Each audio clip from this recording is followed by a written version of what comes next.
এশার নামাজের পর ছোট এই দোয়াটি মাত্র তিনবার পড়ুন, নদীর জোয়ারের মতো টাকা আসতে থাকবে। বিসমিল্লাহির রহমানির রহিম। আসসালামু আলাইকুম রহমতুল্লাহি ওয়া বারাকাতুহু।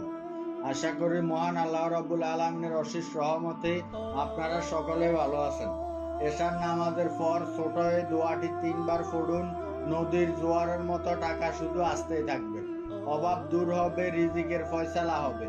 এশার নামাজের পর অত্যন্ত বরকতময় একটি সময়, কেননা ফরজ নামাজের পরবর্তী সময়ে আল্লাহ পাক রব্বুল আলামিন দোয়া কবুল করে থাকেন। আল্লাহ পাক রব্বুল আলামিন বান্দাদের অভাব অনটন, দুঃখ কষ্ট, চিন্তা পেরেশানি সবকিছু দূর করে থাকেন। বান্দা যখন কাকুতি মিনতি করে রব্বুল আলামিনের দরবারে দোয়া করে, আল্লাহ পাক রব্বুল আলামিন তার দোয়াকে কবুল করে, তার চিন্তা পেরেশানি, অভাব অনটন দূর করে দেয়। তাই বরকতময় এই সময়ের মধ্যে আমরা প্রত্যেকেই কোরআনুল কারিমের ছোট যদি মাত্র তিনবার পাঠ করি, আল্লাহ পাক রব্বুল আলামিনের আমাদের রিজিকের অভাবকে দূর করে দিবে। আল্লাহ পাক রব্বুল আলামিন গায়েবী সাহায্য প্রদান করবে। আল্লাহ পাক রব্বুল আলামিন চিন্তা ও পেরেশানিকে দূর করবেন, দোয়া কবুল করবেন। আল্লাহ পাক রব্বুল আলামিন সকল ধরনের অভাবের দরজাকে দূর করে দিবেন, রিজিকের দরজাকে উন্মুক্ত করে দিবেন, রহমত বর্ষণ করবেন। আমরা তাই প্রত্যেকে কোরআনুল কারিমের ছোট এই দোয়াটি এশার নামাজের পর পরিপূর্ণ একিন ও বিশ্বাস রেখে তিনবার পাঠ করব, আমল করব। অবশ্যই পাঠের পূর্বে আমরা গুনাহ মাফের উদ্দেশ্যে তিনবার ইস্তেগফার পাঠ করব। বিশ্বাস করুন, আজ পর্যন্ত যারা এই আমলটি করেছেন, আল্লাহ পাক রব্বুল আলামিন তাদেরই ভাগ্য পরিবর্তন করে দিয়েছেন। আর তারা শূন্য থেকে লাখপতি হয়েছেন, কোটিপতি হয়েছেন, অচল সম্পদের মালিক হয়েছেন। এই আমলটি করার জন্য আপনাদের কাছে একটি টাকাও থাকতে হবে না। আপনাদের কাছে যদি একটি টাকাও না থাকে, তাহলে আপনারা এই আমলটি করে লাখপতি, কোটিপতি হতে পারবেন এবং আপনি এত ধন সম্পদের মালিক হতে পারবেন, এত টাকা পয়সার মালিক হতে পারবেন, যেটা আপনি আপনার জীবনে কল্পনাও করতে পারেননি। বন্ধুরা, আপনারা যদি ইস্তেগফার পাঠ করতে পারেন, তাহলে আল্লাহ পাক রব্বুল আলামিন আপনাদের সকল ধরনের গুনাহ মাফ করে দিবে ইনশাআল্লাহ। আপনার গুনাহ যদি সমুদ্রের ফেনা পরিমাণ হয়ে থাকে, তাহলে আল্লাহ পাক রব্বুল আলামিন আপনাদের গুনাহ সমূহকে ক্ষমা করে দিবে। নবী করিম সাল্লাল্লাহু আলাইহি সাল্লাম বলেন, যদি কেউ গুনাহ মাফের উদ্দেশ্যে ইস্তেগফার করাকে নিজের উপর আশা করে নেয়, তাহলে আল্লাহ তাআলা তাকে তিনটি পুরস্কার দিবেন। তার জীবনের কঠিন অবস্থা থেকে তাকে উদ্ধার করবে, তাকে দুশ্চিন্তা থেকে মুক্তি দিবে, তাকে অচিন্তনীয় অকল্পনীয় স্থান থেকে রেজাকির ব্যবস্থা করে দিবে। ক্ষমা প্রার্থনার জন্য কোরআনুল কারিমে ও হাদিস শরীফে বহু দোয়া রয়েছে। এর মধ্যে শেষটি দোয়াটিকে শহীদুল ইস্তেগফার বলা হয়। রাসূলুল্লাহ সাল্লাল্লাহু আলাইহি সাল্লাম বলেন, যদি কেউ সকাল সন্ধ্যা বিশ্বাসের সাথে শহীদুল ইস্তেগফার পাঠ করে, সে যদি ওই দিন রাত্রে বা দিবসে ইন্তেকাল করে, তাহলে সে জান্নাতি হবে। তাই প্রিয় বন্ধুরা, আপনারা অবশ্যই প্রতিদিন যত সম্ভব ইস্তেগফার পাঠ করবেন এবং এই আমলটি করার আগেও আপনারা তিনবার ইস্তেগফার পাঠ করে নেবেন। বন্ধুরা, ভিডিওটি শুরু করার আগে একটু প্রার্থনা করি। হে আল্লাহ, আমাদের সকলকে হালাল ধন সম্পদ দান করুন। যারা হালাল রিজিক পেতে চান, সকলেই কমেন্টে লিখুন আমিন এবং ভিডিওটিতে একটি লাইক দিন ও যারা চ্যানেলটি সাবস্ক্রাইব করেননি, চ্যানেলটি সাবস্ক্রাইব করুন।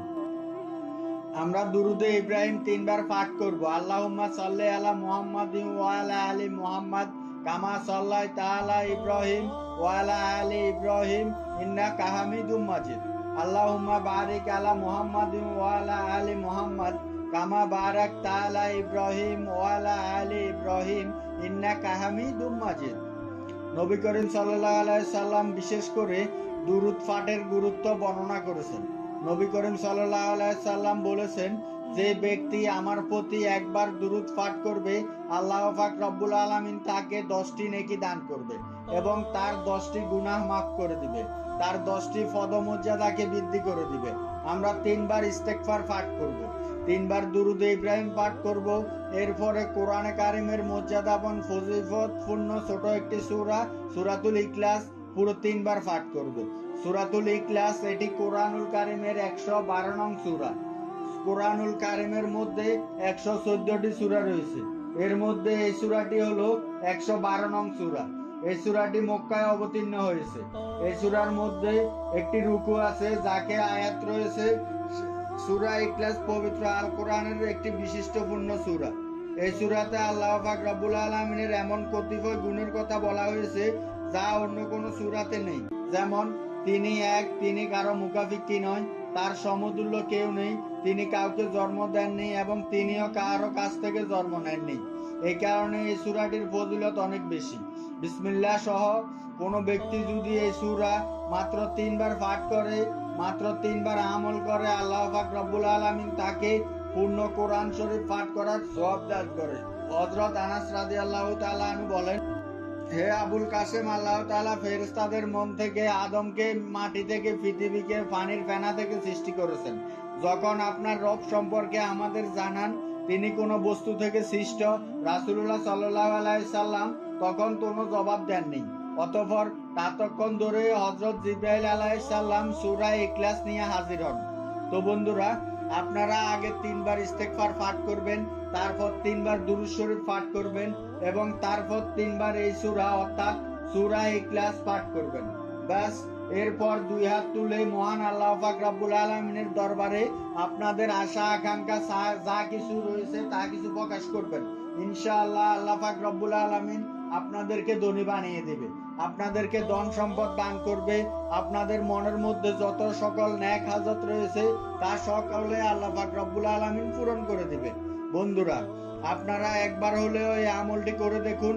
এই আমলটি যদি আপনারা একবার করে নেন তাহলে এর থেকে অনেক বেশি লাভবান হবেন। যদি আপনারা দারিদ্রতায় ভুগে থাকেন অথবা আপনি অনেক পেরেশানিতে আছেন এবং আপনারা অনেক বেশি অভাব অনটনে রয়েছেন, তাহলে আপনারা এই আমলটি একবার করুন। আপনাদের দারিদ্রতা, অভাব অনটন, পেরেশানি, সমস্যা সকল কিছু দূর হয়ে যাবে ইনশাআল্লাহ।